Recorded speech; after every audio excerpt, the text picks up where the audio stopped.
Hey everyone, welcome back. Today's quick tutorial is on how to connect Stripe to WordPress. We are going to use WooCommerce for this since it is the most popular store plugin, and the steps relate perfectly to each other to get you paid fast.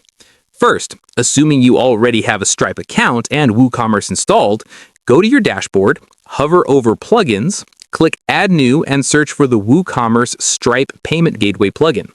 Go ahead and install, then activate it. Next, navigate over to WooCommerce, click Settings, and open the Payments tab. Find the Stripe credit card option and click the Manage button. Here's where the connection happens. First, check the box to enable Stripe. You can also add a custom title and description, which is exactly what your customers will see in the payment menu on your checkout page. Now we need to actually connect the two platforms so they can talk to each other. And we do that using webhooks and API keys. You'll see a webhook endpoint URL provided right there in your WooCommerce settings. Copy that link, then head over to your Stripe account dashboard. Look under the Developers menu and click on Webhooks. Click to add a new endpoint, paste that URL, select the events to send, and add it. While you're on that screen, copy the signing secret key and paste it back into your WooCommerce setup as well.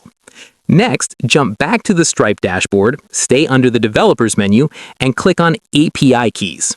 Copy both your publishable key and your secret key, then paste those straight into the WooCommerce Stripe setup page as well. Finally, scroll down to fill out the statement descriptor, which is just the short text that will show up on your customer's bank statement. You also have the option here to enable quick payment request buttons like Apple Pay and Google Pay. Just hit save, and Stripe will instantly appear as a secure payment processor on your checkout page. That is it for this one. If this quick guide helped you out, please smash that like button and subscribe for more straight-to-the-point software and tech tutorials. Drop a comment below if you want to see how to connect your new sales data to Power BI or Zoho Books next, and I will see you in the next video.